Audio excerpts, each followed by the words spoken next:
Hello, नमस्कार साथियों, कैसे आप सब।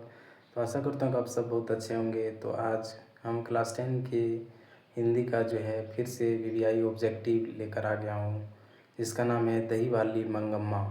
और इसका जो है महत्वपूर्ण 25 एमसीक्यू क्वेश्चन देखने वाले हैं। तो आप जो है लगातार इस वीडियो में बने रहिएगा।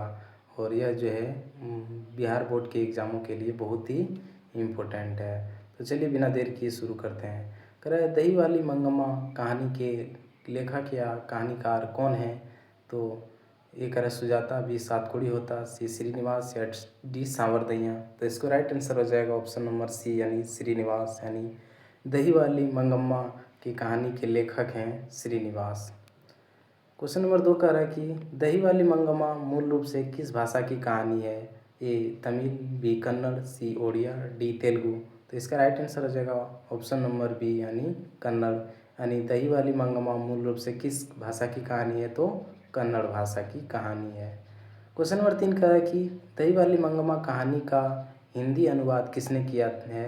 ए B R Narayan, B Rajendra Prasad Mishra, C Gopal Das Nagar और डी अज्ञे। तो इसका राइट आंसर हो जाएगा ऑप्शन नंबर ए यानी बी आर नारायण ने। अगला क्वेश्चन की ओर बढ़ें तो कह रहा है कि क्वेश्चन नंबर 4, मंगम्मा क्या बेचती थी और वह कहाँ बेचती थी। ए दूध कटक में, बी दही बेंगलुरु में, सी सब्जी मैसूर में और डी माखन कोलकाता में। तो इसका राइट आंसर हो जाएगा ऑप्शन नंबर बी यानी मंगम्मा दही बेचती थी, वो भी बेंगलुरु में। क्वेश्चन नंबर 5 कह रहा है कि मंगम्मा के गांव का नाम क्या था। ए वेंकटपुर, बी अमरावती, सी कनकपुर, डी रामपुर। तो मंगम्मा के गांव का नाम था वेंकटपुर। करा एक्सप्लेनेशन, मंगम्मा बेंगलुरु के पास स्थित वेंकटपुर नामक गांव की रहने वाली थी। क्वेश्चन नंबर 6 कहता है मंगम्मा की बहू का नाम क्या था। ए रंगम्मा, बी नजमा, सी सीता, डी पापत्ती। तो इसका राइट आंसर हो जाएगा ऑप्शन नंबर बी यानी नजम्मा। मंगम्मा की बहू का नाम नजम्मा था, जिसके साथ उसका अधिकार और वर्चस्व लेकर विवाद होता है। क्वेश्चन नंबर 7 कह रहा है सास और बहू के बीच विवाद का मुख्य कारण क्या था।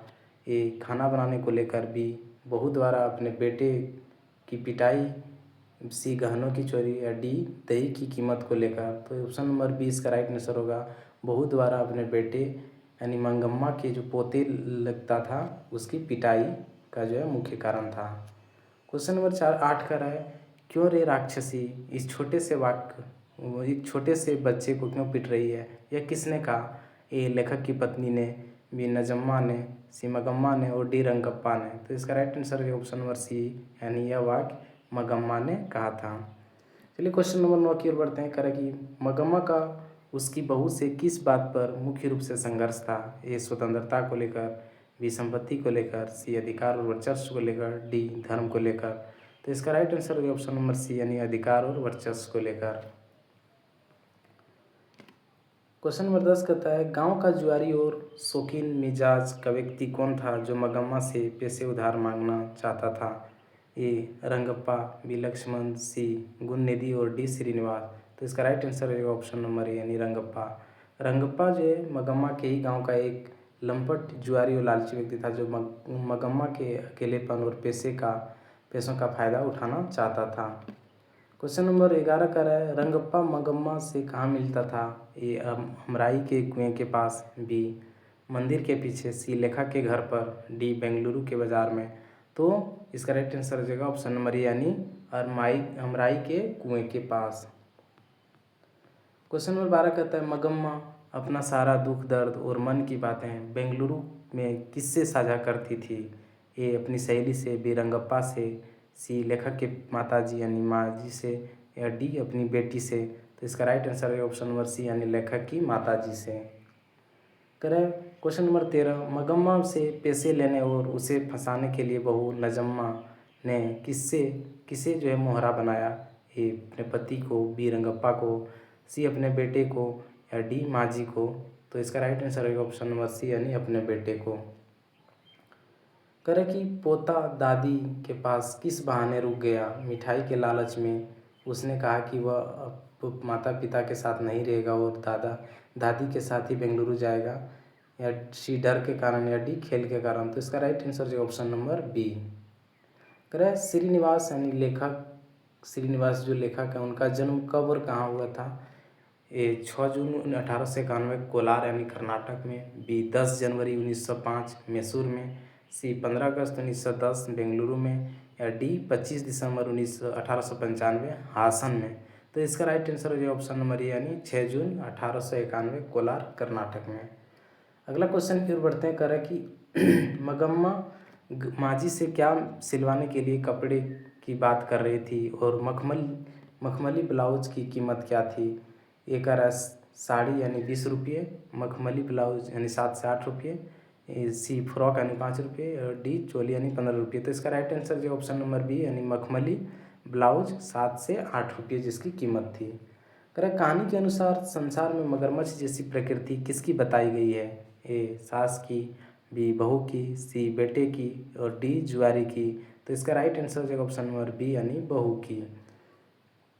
कह रहा है इस कहानी का मुख्य संदेश या संदेश बिंदु क्या है? ए व्यापार कैसे करें, बी संयुक्त परिवार में सूझबूझ और प्रेम से रहना तथा बड़ों का सम्मान करना, सी जुए से दूर रहना, डी शहर की जीवन शैली।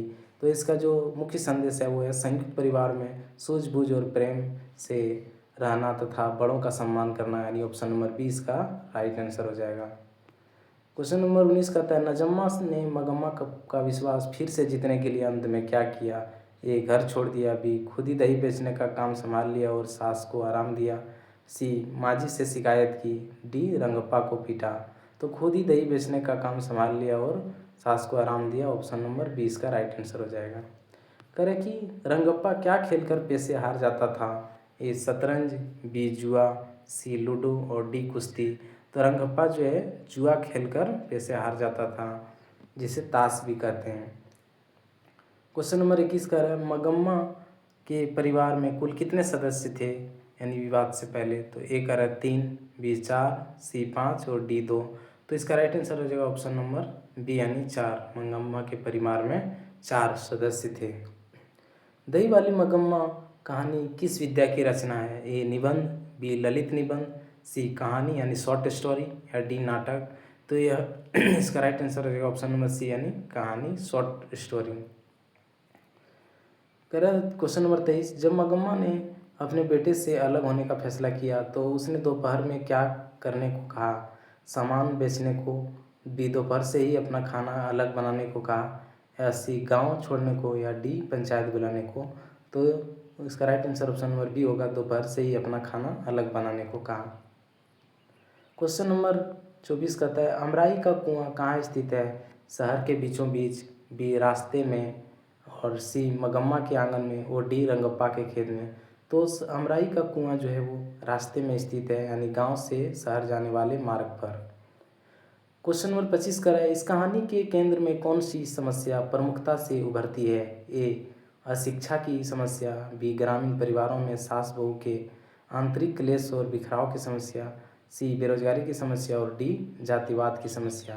तो इस कहानी में जो है ग्रामीण परिवारों में सास बहू के आंतरिक क्लेश और बिखराव की समस्या की प्रमुखता उभरती है। तो दोस्तों आज का जो हमारा ये ऑब्जेक्टिव क्वेश्चन है वो यहीं तक रहेगा। यदि आपको अच्छा लगे तो इस वीडियो को लाइक और चैनल को सब्सक्राइब ज़रूर कर लीजिएगा ताकि हम ऐसे ही वीडियो लाते रहें। तो इस वीडियो को देखने के लिए आपका बहुत बहुत धन्यवाद।